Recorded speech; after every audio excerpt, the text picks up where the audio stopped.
Hey, hey, hey. Hey, everybody. What's up, y'all? Hey, it's Malika with Holistic Healing with Malika at Lupus Life Club, and all her other companies. But anyway, today I am coming to you, and we are going to be doing this is our very first segment on kidneys and dialysis. So I'm so glad you could be here with me today. This has actually been a very, very long day, y'all. And I am tired, ready to cook and get me something to eat. It's about almost 5 o'clock, and I've been videoing. Is that a word? I don't know. I've been filming. That's a little bit more sophisticated. I've been filming all day, y'all. So anyway, this particular video just would not go up, and I wanted to get it done today. Okay, so let me just fix everything here a little bit. Yes, I am in my room, and yes, honey.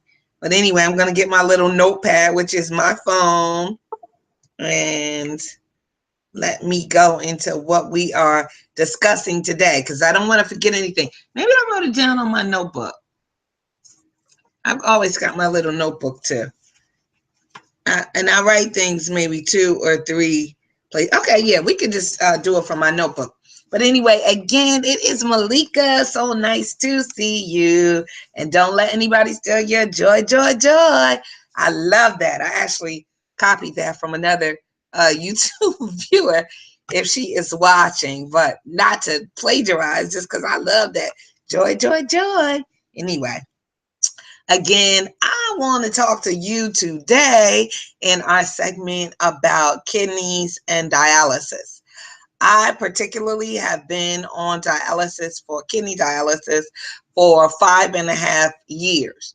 And what I like to do, what I'm probably going to do later on today, is I want to make a slideshow and just show you some pictures that I've been taking over the years. And you'll be able to tell because my hair was shorter. When it was longer, it always grows right back in some of the videos that the pictures that I have taken, but just kind of show you dialysis, what it looks like, for real, me hooked up to the machines. You'll see the blood and everything, but not to gore you out or anything like that. But kidney dialysis is not a subject that is really talked about, and it's not really a subject in the African American population that is talked about, I believe, as much as it should be talked about. So I just got a series of things that I want to kind of go over with you today, and they're not going to be in any particular order. Okay, I'm going to give you the things and then just kind of talk about them because they all intertwine and intermingle together. Now let me make my screen a little bigger so we can. Okay, so now I got a full screen. So what I want to talk to you is about, I want to give you my personal testimony, a little bit about my personal testimony with my kidneys and kidney dialysis. I want to talk to you about learning about if you're at risk, just about CKD, what it is, how to boost your kidneys, the real facts, what your doctors will not tell you, what they won't ever tell you about kidney dialysis. And I'm smiling while I'm saying that because I'm laughing at them, thinking that, oh, those are some, I don't think they're tricksters. I don't think they're maliciously deceiving you. I think they just are leaving out the information they really don't desire for you to know. Why? We'll have to talk about that on a later date. And I want to talk with you a little bit about coping and thriving and surviving. I just did a video prior to this one on chronic illness, and I talked a lot about coping, surviving, and thriving. So no difference, you know what I mean? It's just that was specifically about chronic illness, and we are specifically talking about kidneys and dialysis. So where should I start? How about the beginning? I start at the beginning. And don't worry, this video is shaking. I'll go back and I'll fix it later. And probably by the time you see it, it won't be shaking at all. I hope that the light is better. I don't have one of those fancy lighting things or stick things. Nothing fancy here. This is just the bare minimal, raw, organic. What you see is what you get. In 2012, no, 2011, it was May 2011. I was working at my corporate job. I usually don't include this part. I don't know why I'm going this way, but usually around May 2011, I started feeling really, really fatigued, really, really tired. I had been in full-time at my corporate job. I was full-time running several businesses on the side. I was in full-time ministry. I was a full-time divorcee. So I was full-time trying to put my life back together again in a new and exciting way. And I was a full-time mommy of 2 children, a full-time sister, a full-time friend, a full-time daughter, just full-time everything. And I was feeling really, really exhausted. And I talked to a friend who suggested that I take a leave of absence. And we talked about this leave of absence and how I would take this leave of absence, and decided to go with that plan. A plan I was not sure that had worked. I had never taken a leave of absence before. I didn't even know what it was to leave work. I had no idea about this kind of stuff, but anyway, we went through with what needed to happen, and they gave me some time off work. And the time, I think, kept getting extended or got extended once or twice. I don't remember. But what I do remember is from May to September, I still wasn't feeling well. So May, June, July, August, September. So 5 months, about 5 months, I wasn't feeling well. And around September, it was time to return back to my corporate position. And a series of things happened, and I was not able to return. I was not prepared to not return, but I figured this would be a great time to really launch out on a business. One of my businesses, Real Woman's Guide, which was doing extremely well at the time, and I was doing extremely well in the area of coaching at the time, and it was making me enough money, so I figured, I could do this. So September happened, and I remember I went away to speak. I was speaking and traveling. I had been doing that at that time, and I went away to speak at my friend's event, which was I think it was in Washington, D.C. at the time. And I remember not feeling well at all, just being like in a heavy sweat. And I was a little bit what I thought overweight at the time, right? So that wasn't nothing to break out in a sweat. I was in a heavy sweat, but I really didn't feel, that well. And I went back home, and I still couldn't get like my pick me up. And I remember sitting in the church, and my hands used to ache a lot. And there was one of the elders, they called her in our church, and she would always be like, "What's wrong?" And I would be like, "My hands just hurt." And she would be giving me a leave and rubbing my hands, and that kind of was like the only symptom, but I still felt very fatigued. So now we're into September. I speak at the event, and I get invited to another event in North Carolina, which was in October. And I remember when I went there that day, just feeling very, very sick. I stayed in my room all that day. I prayed. I tried to get myself together, but I was just still feeling ill. I couldn't eat anything. I didn't know what was going on. And somehow I got through the event, and it was only a 2-day event, and I got back home. Well, by the time I got home, this is in October, I don't remember what happened, but my head was hurting so uncontrollably. I just could not fix it, not with anything, just wouldn't stop hurting. And it was days went on. I couldn't get my kids to school. And we were in a city, Jersey City, which was like 11 minutes outside of New York City. So you can imagine the pace of everything, right? And so that morning, I told my girls, if I don't feel better, I'm going to have to go to the emergency room. And they went with me. That was October 2011, or it was getting into November. And they went with me, and they, did some tests and started to say things like, something about my brain, and not fibromyalgia, meningitis. Maybe I had meningitis and this and that and the other thing, and kept me there for a week and gave me some pain medicine and kind of sent me home. Okay, still not feeling better. At this point, I've lost like all mobility on my left side. I can barely walk or anything. Now, up until this point, I had not contacted my family. Only person I knew was my ex-husband, because he actually came out and took care of the children for a while. I was trying to figure this whole thing out. So Now my family is involved, who is in another state, right? No, they're not in another state. They're in another city, right? And so my mother and my stepfather come, and I lived up on the 4th floor and literally had to carry me down 4 flights of steps, you know, to the plan was we're going to bring her home and help her to get better, right? Because this was my grandmother's idea. She was alive. Now, my grandmother had cancer, but to my knowledge was in remission. And I know she was going back for some tests, but I didn't know it was to the extreme that it was around this time. So they decided, I remember this was before Thanksgiving, so now we're into November, that they're going to bring me home and recuperate me. And it was good. It was a great visit. And you know, my Nana kind of nursed me back to health, and I watched her while I was there, and she was getting, it seemed like she didn't feel well, right? So I go back home, and I remember I said that week, which was a Thursday, I said, I'm going to call Nana, and I'm going to see if she feels better. And I called her, and I said, how are you doing? And she said, I'm not doing well. And she had never, ever told me in all the years of my life that she was not doing well. And you got to understand, my Nana, my grandmother, was like a mom to me, not just a second mom. She basically raised me. She basically took care of me. She was my everything. I was not prepared for anything to happen to her, or just, I couldn't even think about anything happening to her. Now, stay with me, because we're talking about kidneys and dialysis today. And I'm telling you the beginning of my story in case there are any of you out there who are going through a similar thing. So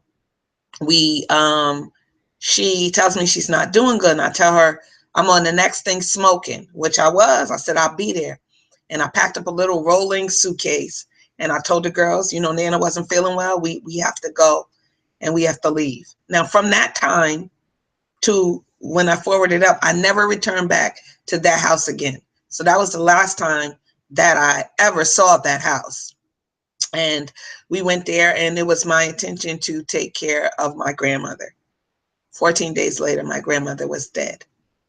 Okay, so that's the beginning of what happened and how I got there. Now, I still am not feeling well. And I go and I get through the transition of my grandmother. I stay with her up until her almost very last breath. And when I do leave the hospital, she passes. And I know that she waited for me to do that, because perhaps I would not have been able to handle it in the room with her. I slept in the room. I ate in the room. I never left the room from the time that I got there. And a whole series of events happened when we arrived that night. That she ended up in the hospital, and she never left again.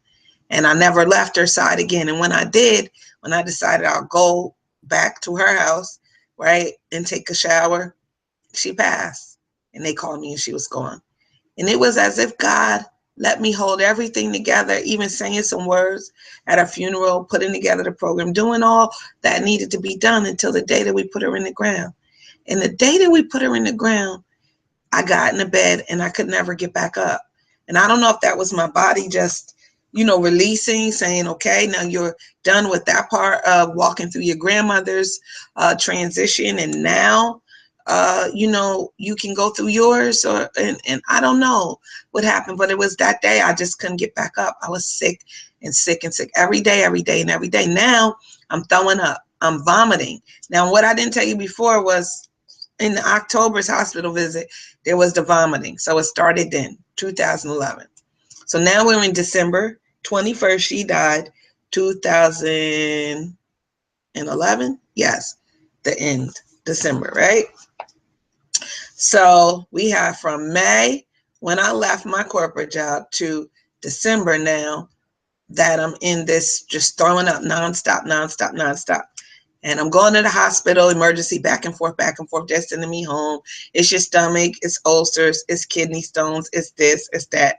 They didn't know what it was. When nobody ever said really it was anything to do with my kidneys. And I don't know, perhaps at that time they could not tell by my urine, or it was a little sketchy. And this hospital was a little sketchy too. So I get sicker and sicker and sicker. And I move out, we clean out my grandmother's house, go through all the transition, you know, when somebody dies, and I couldn't stay in her house, you know what I mean? So I had to find my own apartment. So I never went back to that Jersey City place. And now I'm in the hometown where I grew up at, and I'm in my new apartment, but out of my grandmother's house.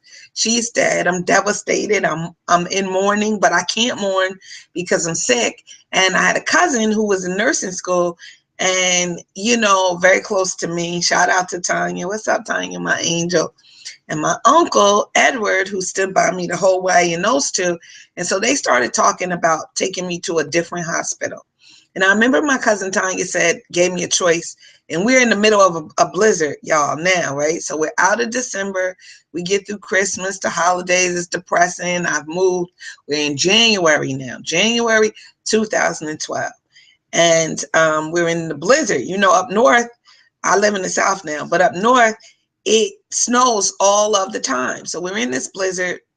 And she asked me, do I want to go to another hospital? And I say yes. And she asked me which one. And I heard a still small voice, which I believe was the Holy Spirit, tell me that I needed to go right then.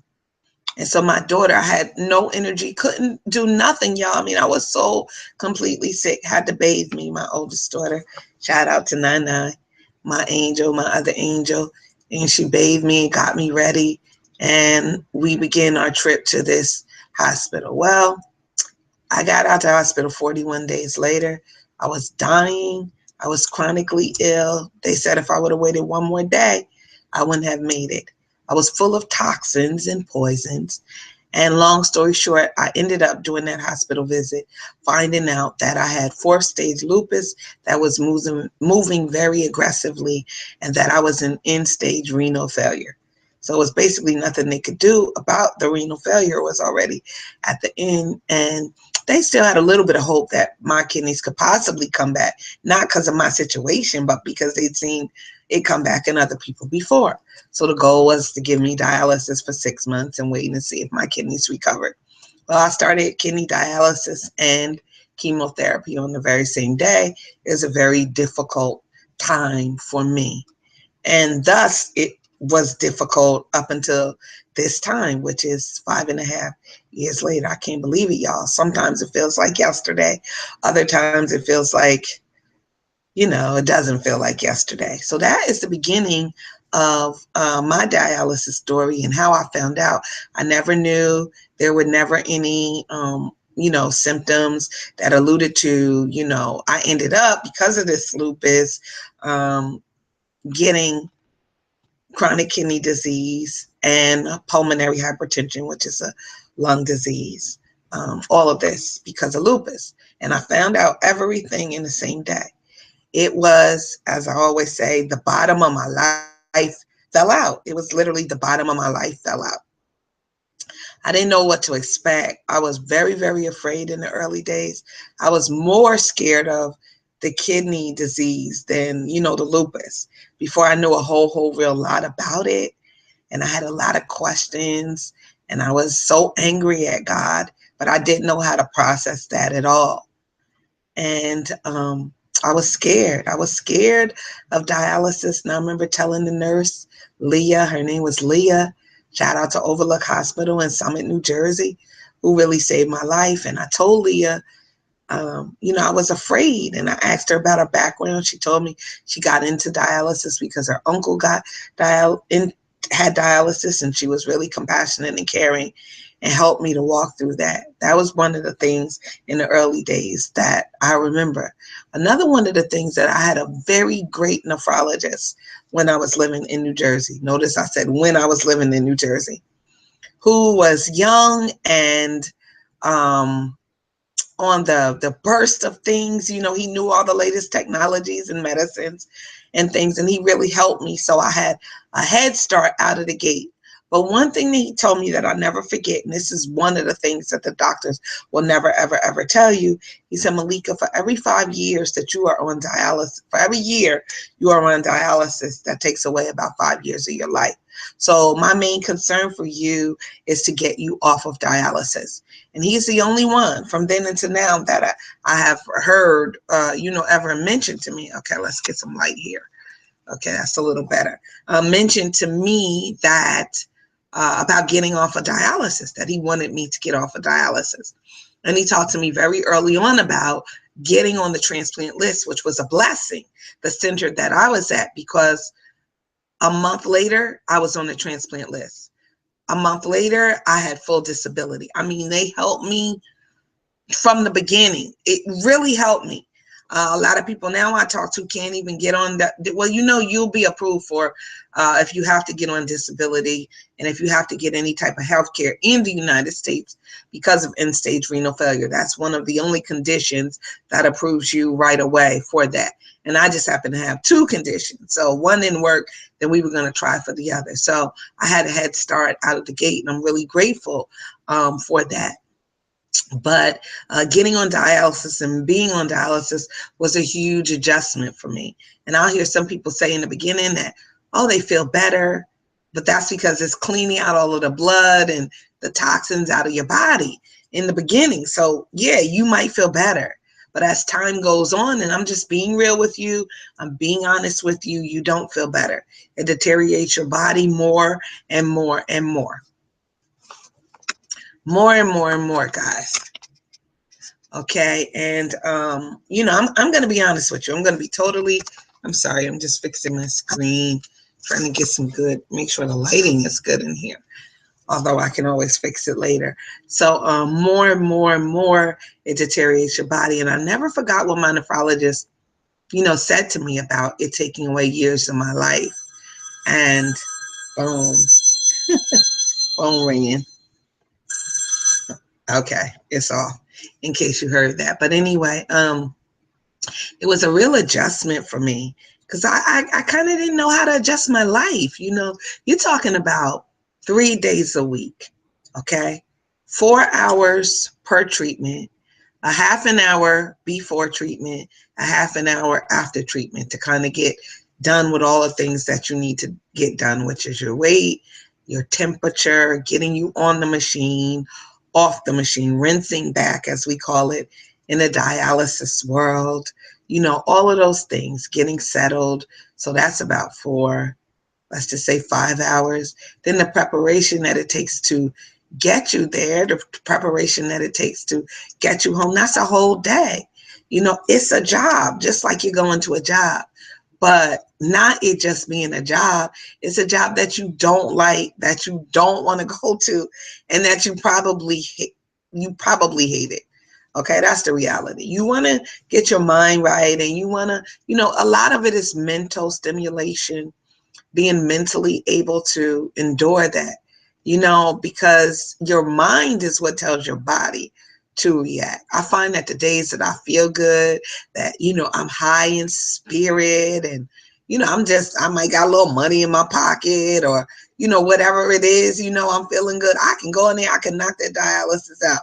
But let me just be low on the low funds, or not feeling that well, or have gone through a lot of things that I go through, even, you know, with having another chronic illness, which is lupus, then I might not feel that great. And then there are days when I just don't want to do it at all. I just mentally, spiritually, and physically, I'm not able to do it. And those are the days I skip, which I'm not telling you to skip. I'm just telling you those are the days that I usually don't do it. That's a whole nother conversation about that, right? And for all of you, I'm putting my disclaimer on here. I'm not telling you what to do or not to do as it relates to dialysis. I am not a doctor, so you follow whatever your doctor tells you, whatever regimen you are on. Even if you're working with me as a client, you already know I have a disclaimer, and you can find it on my website, which is www.lupuslifeclub.com. Okay? So anyway, now that that's out the way, so that's kind of how, you know, it is. I mean, I've spent thousands of hours on dialysis. Maybe I'll put it in the comment section. I'll find it. I added it up just the other day of how many hours that I've actually spent on dialysis hooked up to a machine. And, you know, it's sad. It's not fun. It's been a very, very difficult process for me. You know, and I can only talk about my own experience. And, you know, something I noticed today when I was gathering pictures, I'm going to do a slideshow. I don't know if I said that already or not, because I'm having one of those brain things where I can't remember. So if I said this already, please forgive me. But I'm going to put together a slideshow of me and some pictures that I have from me on dialysis throughout the year. So you can see what it looks like and kind of how I'm dealing with it and, you know, all of that. So I'm going to do that. I lost my train of thought. I don't know what I was going to say. I can't even lie to you. I'm just giving you my personal experience. That's why this is Holistic Healing with Malika. And we talking about kidneys and dialysis with Malika. It's my own personal experience. So you can see right off the bat that I lost that thought. Okay. So anyway, that's just a little bit about my personal testimony. Now you'll hear me say, you'll hear me talk about CKD. CKD is chronic kidney disease. End-stage renal failure is end-stage kidney failure. So I will use those things interchangeably. CKD, end-stage renal failure, end-stage kidney failure. If I say dialysis, I'm talking about kidney dialysis. And the type of dialysis I am on is called hemodialysis, which is I have it in center, at a center, they do my dialysis. Now, I have been on home dialysis before. That did not work for me. That was a failure. It was a triumph and a failure. And I'll have a whole segment, a whole video where we could talk about peritoneal. Let's talk. It's called peritoneal dialysis. And in the dialysis world, we refer to that as PD. So there'll be hemo, and then there's something called home hemo, which is when you have the home hemodialysis machine, but at home giving yourself dialysis, which is different than the peritoneal dialysis, which goes through a tube through your stomach. So I'm very knowledgeable about this. This is not something I'm guessing, and this is not something I Googled. This is something that I have walked through in the almost 6 years of me being on dialysis, okay? And we'll talk about transplant, we'll talk about kidneys, we'll talk about all of that. I was going to talk about transplant today, but I don't feel it's the right time. So anyway, this is not a live broadcast because I made it such, because the live broadcast that we did before did not work. So now I'm going back and I'll actually upload this. And I'm going a little slow today because I don't want to just rush through it and you don't get the information. So that's CKD. And what I want to tell you, what I want to encourage you to do is about boosting your kidneys. If you are not on dialysis yet, usually you go on dialysis when your kidneys are working, functioning at 15% or less. Okay, so it's important for you to know what percentage your kidneys are working at. Ask your doctor. Take blood tests, take urine tests. You want to know about your creatinine level, okay, where that is, and especially if you are suffering with things like diabetes and high blood pressure, which are the two things that are the quickest to get you on dialysis, and especially for African Americans. And that is it. There's no way. See, when I got into this, I thought that you had to be an older senior person to be on dialysis. Those are the only people that I knew. I didn't know that you could be a young woman, mother like myself, or you could be even a child that would be on dialysis. The only person I knew who was on dialysis was my grandfather, and I believe he was in his 80s when he went on it. And he went through it such like a trooper. I never knew that all of these things were attached to it. I never knew that it was painful. I never knew that it could, you know, cause you bad headaches and stomach cramps and all of the things that you get as a side effect of being on dialysis, because he never showed that aspect of it.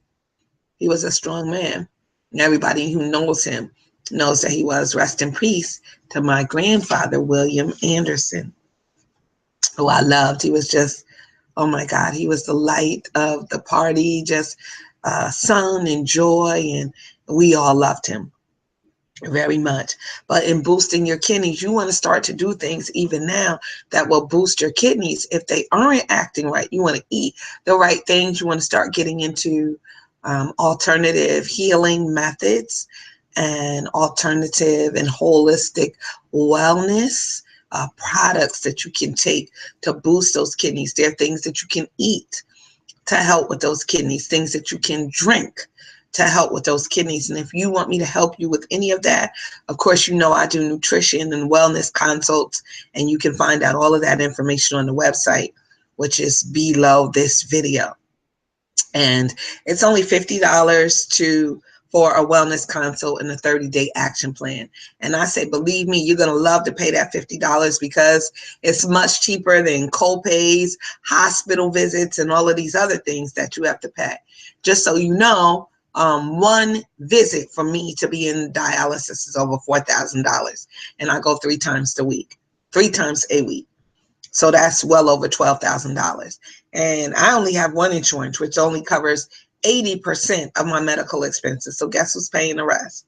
So yeah, if somebody would have told me I could pay $50 back then, I would have jumped on it. You know what I'm saying? So it's not really about the money for me. It's about helping you in health and wellness to get where you need to be. So that's enough about that. If you're interested in that, you can contact me and I can certainly help you with the nutrition plan, with the vitamins, the minerals you need to help aid you in whatever type of illness you are dealing with, and especially chronic kidney disease, okay? Because we've got the concoction and the cocktail, you know, for that. So those are some of the things that we can help you with. There's lots of books and materials you can also find out on the website. And of course, this wonderful YouTube channel, which you're probably viewing today. So I need your support, guys. I need you to support me. I need you to share so that we can encourage, impact, and empower other people that are suffering with chronic kidney disease and other chronic illnesses. The last thing I want to talk to you about today is, and I'm telling you guys, I did a good video earlier. It was like, you know, you just, boom, you hit it out the park. I hit that thing out the park, and I went to touch it. I left it up there just so you could see it. Matter of fact, I think I deleted it. But anyway, it didn't have any sound, and I was just so sad. But anyway, the last thing I really want to talk to you about is about coping.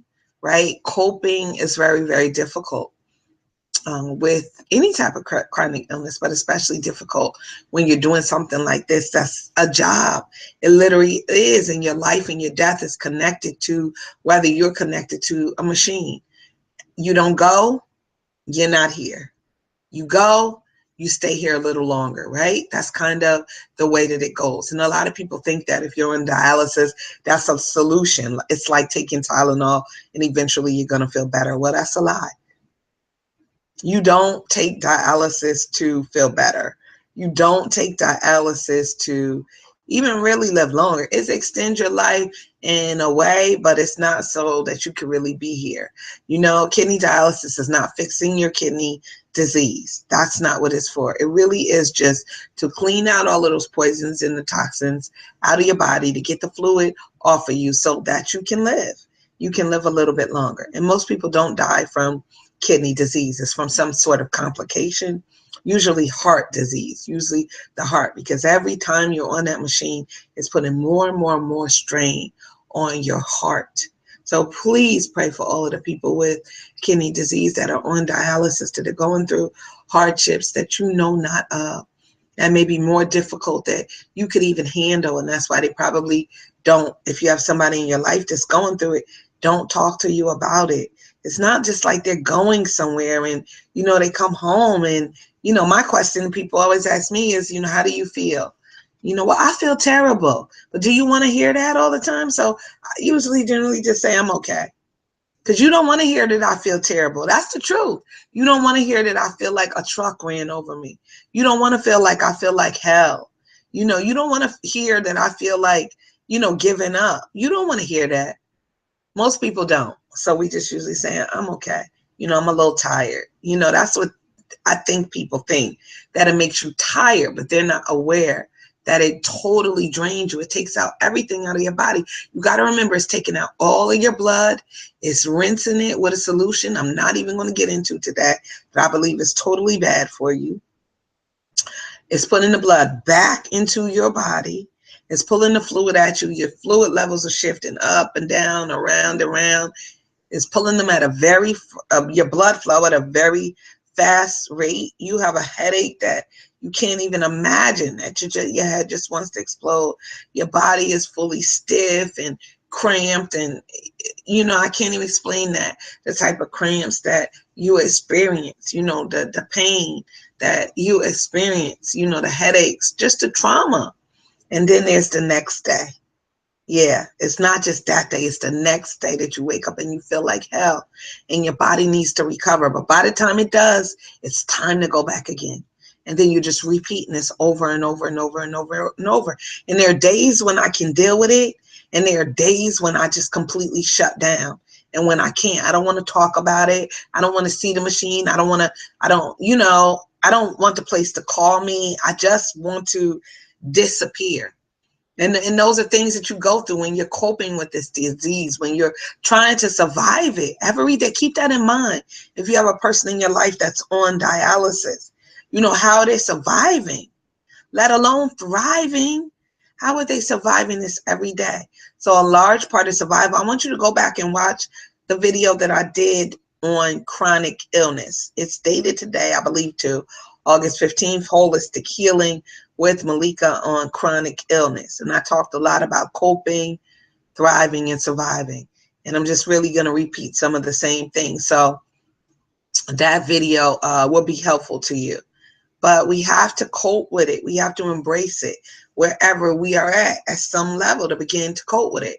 And I said it in the last video. You have to let go of the past to embrace the present, to be able to look forward to the future. That's what we have to do. Transplant is not an option for everybody. So it's not like you're going to be on dialysis and you're going to get a transplant. You may or you may not. That's a whole nother can of worms that I certainly want to get into. I will be getting into that, but not today. For the sake of time, for the sake of breaking open this subject, this video is really just to break open this subject of kidneys and dialysis, to share a little bit with you about my story. I hope that it helped somebody today. Hope that it impacted somebody's life today. I hope that I gave hope to someone today to go on just a little bit further. And we're going to talk about it more and more and more. I know I said that at least 100 times already, but we are. Okay, this is just a video just to break it open and just to, you know, get it out there so that you can start sharing it with people who are on dialysis. You may be an old dialysis person or a new dialysis patient. Some of the things that you can look forward to, some of the things I'll be sharing that the doctors will never, ever, ever share with you, but I am going to share them with you so that you can know. Let me see if I missed anything. I think we talked about everything I really want to talk about today. And I will be back next week. Prayerfully, I'll be back with you next week and we'll talk more. Of course, we're going to have another holistic healing session with Malika. I have those every week. But just as I feel like talking about things, as things come up for me, as it relates to dialysis, then I will talk about them. Okay, and I might even do some from the dialysis center for you. That'll be really cool, right? I wish that I could do that. It's just like, it's people around me and I don't want to interrupt them. So maybe I'll do some outside or I'll do some after, you know, like a before and after, so you can see what really goes down. I'm going to be showing you all of that. Stay tuned. I love you so much. Thank you for joining me. You can find out more information about Lupus Life Club, about Malika L. Anderson, about holistic healing with Malika right below this video. Talk to you soon. Bye.